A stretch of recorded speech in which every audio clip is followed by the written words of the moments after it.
Hello, everyone. My name is John Wonsu, and I'm a school counselor at Garrett Middle School. Today, I'm just going to talk about suicide awareness and prevention. This is going to be a shortened version of our signs of suicide training offered through MindWise Innovation. You can see in the lower right corner of the screen. They have a lot of great resources, and so I highly encourage you to reach out to that website and check things out there if you find this information interesting and want more. So we're going to be talking about suicide prevention, which can be a tough topic. If you feel uncomfortable, make sure you reach out to a trusted adult. Talk to someone. Please don't isolate. If you don't have anyone that you can discuss these things with, like a friend, family member, or again, a trusted adult, make sure you utilize these resources. The National Suicide Prevention Lifeline and then the crisis text line are great ways to make sure you have someone you can talk to if you feel isolated. All right. Now, suicide is the second leading cause of death for teenagers in the US.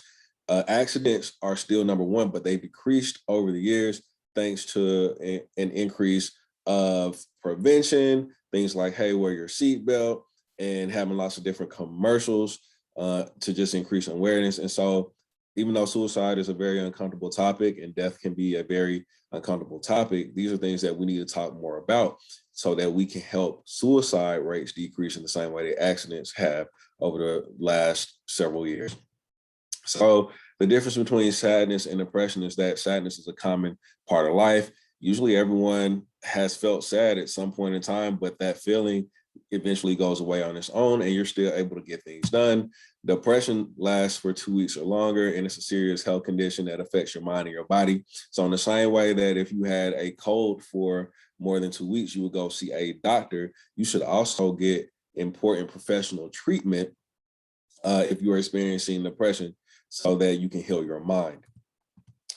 And if you are seeing someone who's experiencing warning signs of suicide, you want to acknowledge, care, and tell. You want to point out that you notice what's going on. And then you also want to talk about how serious it is, right? And then you want to show that you care by listening to the person to better understand where they are and why they are feeling those warning signs or showing those warning signs. And then you want to tell a trusted adult or encourage them to go with you so that you all can talk to a trusted adult together. So some of the warning signs that you want to acknowledge in people is if you see anger, increase in changes in behavior that are really big. So people withdrawing from friends or family or skipping class that they usually would really enjoy, or you see changes in grades. These all could be warning signs.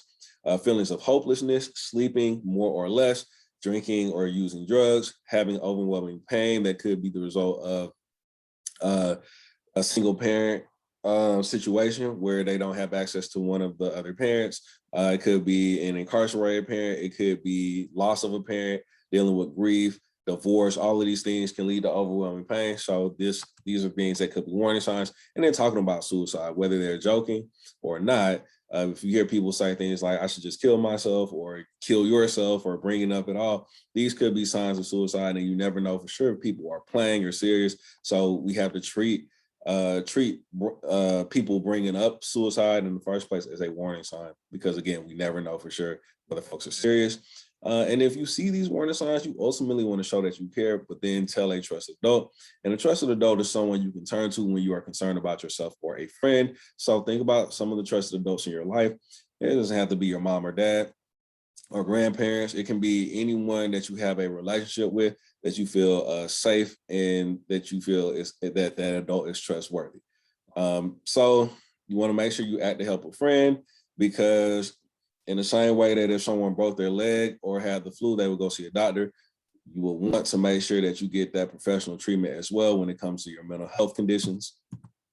You also want to make sure that even if a friend is looking like they're going through things, but they're telling you that everything is fine, that you trust your guts. And you want to look out for those warning signs. And if you see them, you want to ultimately find a trusted adult that you can talk through things with, because at the end of the day, you know your friends better than anyone else. So it's important that you do trust those instincts if you see those changes in behavior. And then social media is a big factor. And so if you see things that they post online, or if you see them just delete all their accounts or deactivate them just with no notice or explanation. And then if you see your friends being talked about online and people are posting mean things about them. These are all warning signs on social media. And if you see it online, you still need to acknowledge, care, and tell. So some positive ways to use social media include writing positive things to brighten someone's day, connecting with friends and family, sharing your goals and successes, while also celebrating others' accomplishments, following and sharing inspiring accounts, connecting with causes you care about and topics that interest you, and then also connecting to support groups with people who are going through similar things as you, so that you all can share resources and exchange resources with each other. And then a coping skill is going to be very important because that's what helps people deal with unpleasant feelings and hard times. And over the last couple of years, we sure have been through a lot of difficult times. So coping skills are going to be super important. So things like exercising where you're feeling too stressed out, writing things down that you're grateful for, talking to friends and family, and listening to music are some great examples. But also things like drawing or journaling or going for a walk or taking a nap. These are all things that can help decrease your stress levels when you're feeling upset or feeling too stressed out. So to review, being a good friend means that you talk to people, right? You don't keep those secrets. Even if your friend asks you to, you find a trusted adult and you make sure that you get that friend connected with that trusted adult. And so if you're worried about yourself or a friend, right, make sure that you acknowledge, care, and tell. And then help is always available through the text line or the crisis line. And so if you have any questions, you also can reach out to any trusted adult and your school counselor at your school, or some of the teachers at your school could serve as a trusted adult. So I'm going to real quick just bring up